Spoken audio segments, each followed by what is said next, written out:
Yeah, and so many people have the thought of like acid, being bad. Like, don't eat acidic foods, right? All alkaline. You need alkaline, alkaline, alkaline.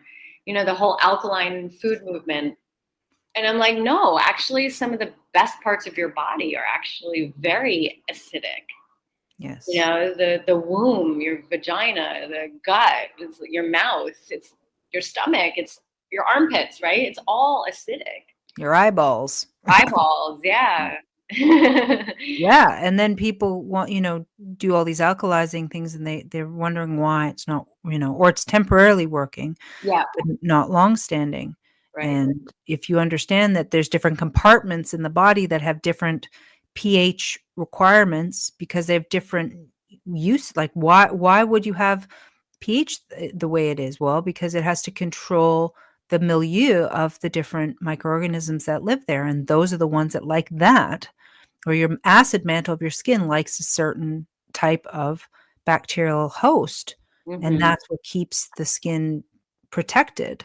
And then you destroy it and you change the pH, and you're going to have all kinds of what they call infections. Yeah. But if you have improper tissue, and inflammatory problems and nutritional problems, this is what infections are. This is what all that is.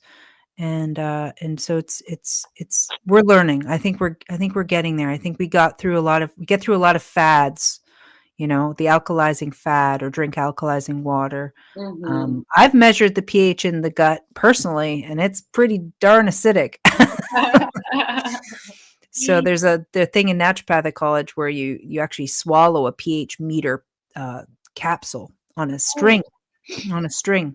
They interesting. they swallow it and they hold it in there for a while, and then we pull it back out and we measure the pH with a pH paper to see Wow. if they're producing enough acid or if the acid is correct pH. Hmm. Sometimes you need to give acid to balance out the issue, and people think it's because of acid they get regurg or these sorts of Yeah. things, but Yeah. it's not. It's because they're not producing enough, and Hmm. that chyme that produces afterward, and they eat a meal that blends with the pancreatic bicarb that moves along, that bolus has to be the correct pH to trigger back the sphincter from to close, right? And so Yeah. it's actually more acid that's required, not less, in most of the cases. And Hmm. then they give antacids and all this